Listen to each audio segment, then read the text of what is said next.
Hey guys, welcome back to Clownfish TV. This is Kneon. I am here with Geeky Sparkles. Hello. And it looks like the Marvels has set a new record. A new record this weekend for the all-time lowest opening for a Disney Marvel Wait, that's movie. worldwide? Yeah. Oh. Yeah. Oh, I didn't see the worldwide one. Yeah.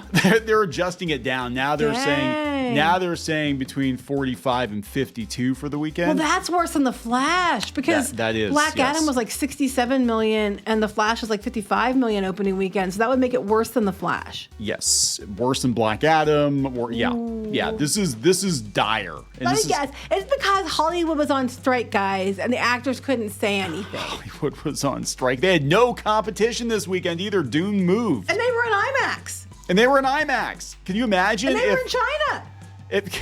I'm sure China loves this one. Can you imagine if they weren't in IMAX, if they had to compete with Dune 2, how that would go? Wouldn't go very well for them. So we're gonna talk about this. We're gonna talk about this. Before we get into it any further, please subscribe for more pop culture news, views, and rants, guys. You get a woohoo if you do. Woohoo! Go out to shopclownfish.com. We're almost there. Almost there. 38 away. 38 away. Yay, Pre-order Shadowbinders Volume 3. You can still pick up the few remaining copies we have. A lot of these are spoken for with the Crimson Wren campaign, but we do have a couple of copies left of Shadowbinders 1 and 2.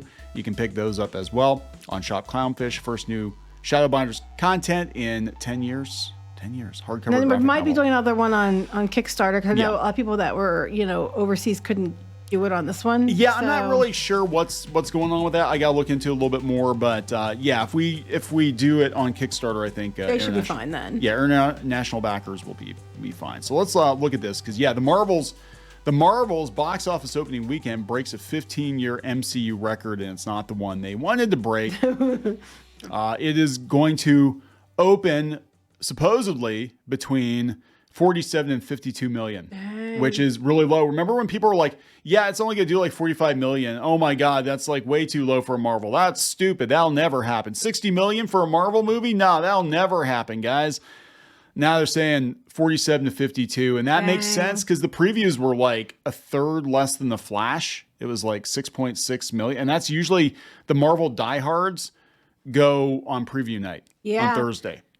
Jeez. I saw people they're breaking down, why did this happen, guys? And they're like, because the Disney Plus shows and all that, which I do agree with. Because a lot of these characters, if you didn't watch the shows, you forget, you're not going to know who they are.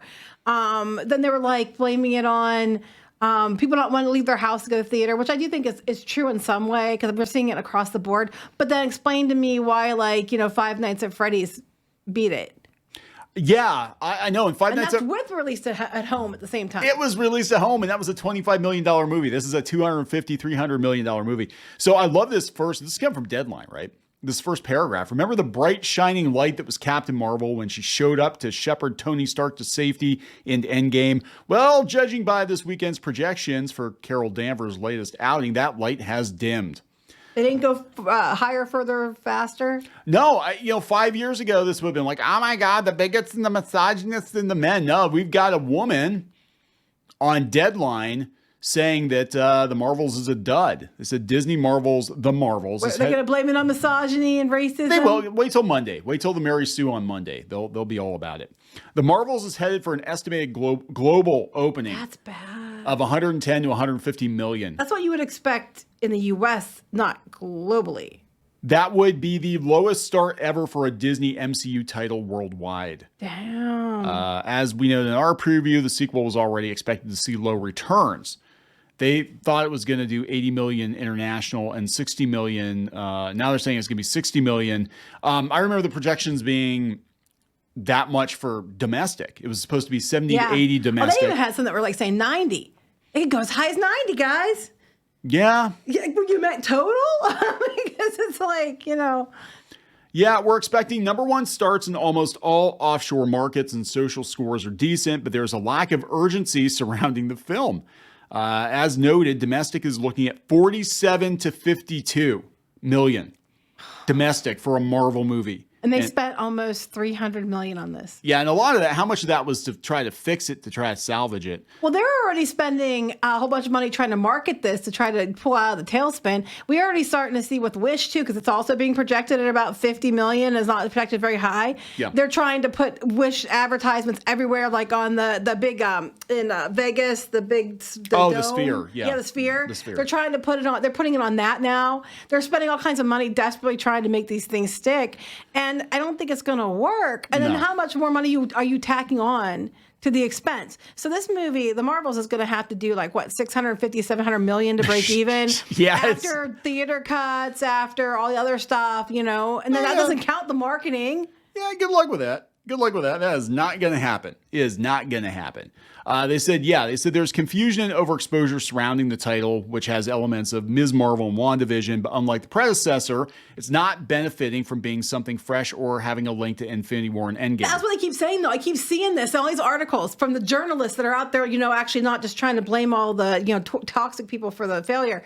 They're like, this just proves that Captain Marvel was basically held up last time by putting it between the two Infinity War Endgame tentpole end of the 10-year arc thing. Duh!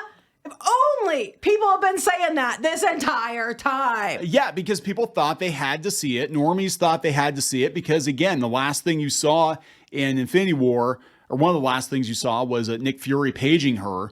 So you're thinking, oh, I got to see this movie to understand what's going on in Endgame. And she's barely in Endgame.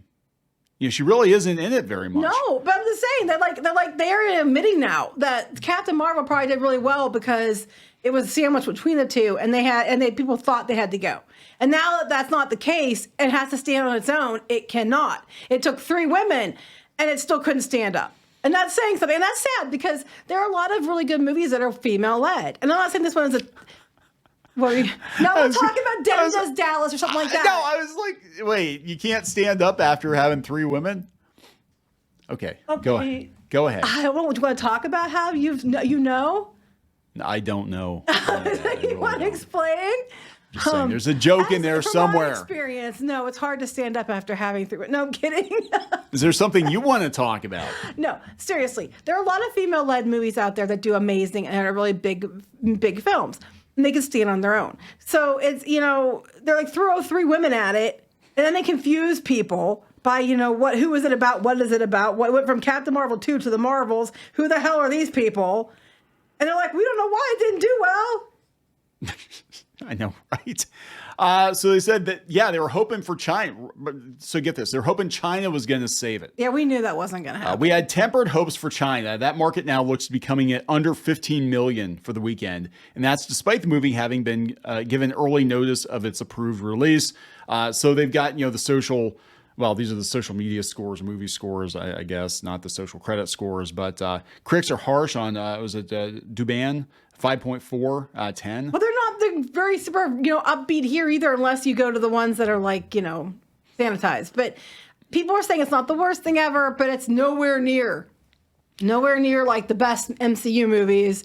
And they're saying it was better than the first film, but that was a very low bar. Well, here's anonymous, right? So they do get people that comment from the industry that comment on Deadline and The Hollywood Reporter and Variety and all that. Unfortunately, this is just going to convince Disney no one wants to see a female-led superhero Probably movie. True, which is what I'm saying. That's unfortunate. Because you can have good ones that are female-led. They could do a proper Scarlet Witch movie, but they probably won't, know. And I don't think she wants to do it anymore. Anonymous, my 15-year-old daughter and her friends have zero interest in going to this. Same with ours. Our daughter doesn't want to go. Our son actually went with his one friend. That's why he only went so his friend didn't have to go by himself. Yeah, two guys, and that's because that group of friends, they were all about Agents of S.H.I.E.L.D. and they were all into it until Secret Invasion killed off any interest. And then that was the only friend left that still wanted to go to anything Marvel. And, so my friend kind of went out of pity for, because he's like, he can't go by himself. I got to go with him. Well, not just that. He's like, he feels guilty because he's so used to going all the time. Not his friend, not Squid King. But he's like, well, he'll go with him because, take one for your friend, Yeah. So explain the box office. It's just not a good movie. It's not, nobody's into Marvel anymore. Like, I don't know what else to say at this point. Like, Disney had failures in Star Wars with Solo and then declining return sequel in the sequel trilogy. But Solo was a huge misfire, but nothing like this. Well, here's what I think is going on. I think the fact that Disney has oversaturated everything between the Marvel shows and the films. Now you have to see the shows to see the films, and people are just like, no. I think people are tired because they know what to expect. Because the movies have been declining in quality, not just the CGI, but like the storytelling drastically. Ant-Man and the Wasp, Quantumania got people to come out, and then they're like, nope. And then the Guardians of the Galaxy, everybody figures is the last hurrah of like, what we're used to. I mean, it's so bad. There's rumors they might bring the original Avengers back. I don't know if that's true or not. That's just what rumors are saying. But yeah, you're talking about this. You sent me this earlier. They're saying that it was the worst because the Incredible Hulk did better. And you have to remember, that was in 2008. Adjusted for inflation, that's probably closer to like 70 million. Yeah, and that was when the MCU first started. Gosh, I can't, get rid of these ads. That was when the MCU first started, and, people didn't realize that a lot of these movies were connected together, that they were going to lead up to something. They're like, oh, they're doing a Hulk movie. Then like a couple months later, they're doing a Thor movie, and then they're doing Captain America, and then what? Oh, Avengers. Wait, that's what they were doing the whole time. Yeah, and people like, when you can look at the later ones, that's when people were, on board with it. And it's just fallen off a cliff. And then the Marvels is the lowest, the weakest opening. Yeah. Yeah, I mean, I'm sorry. It's Disney. You have destroyed Marvel. You've destroyed Star Wars, and you're working on destroying Pixar. Yeah, we're going to talk about that too. We're going to talk about that. So I don't know what else to say. Like everybody said, this was going to happen. You're making all the same mistakes that Marvel Comics made in 2015 to 2017, except you're doing it on the big screen with much, much larger sums of money. In the investor call, Bob Iger was talking about what big franchises they still had, and they were saying Marvels and Star Wars and Pixar, and I was like, you ruined that one. You ruined that one. That one's just on life support. And he's going down the list, and I'm like, what was it? Princesses or something was one of them, or whatever. I'm just like, for most of these, you done messed them up. Yep. Like, you already killed them. Oh, yeah. I don't know. I just, that's your plan. Make more. I don't think there's any bringing Marvel back short of a hard reset at this point, because I don't think anybody's looking forward to Secret Wars. They're like, wait, so Secret Wars is basically going to be like the Loki TV show, but, with more, right? It's going to be like Quantumania, right? It's going to be another Quantumania, because that's what it sounds like. And multiverse crap and time travel crap. And yeah, it's not going to work. Guys, it's over, and it doesn't even matter. They're like, oh yeah, the X-Men are in the end of the. Yeah, nobody cares, because you're gonna screw up the X-Men too. That's the only thing they have. Nobody's really excited about the X-Men movie. They're excited about Deadpool because they know that they're gonna get a good movie. Deadpool's what everybody's excited about. That was about the other one. They Blade, people were kind of into, and then the more you hear about it, the more you're like, oh shit. No, just forget that. But no one cares about the new Captain America. No one cares about Thunderbolts. No one gives a shit. No, you have X-Men, Fantastic Four, and you can have a functional MCU if you get those two franchises right.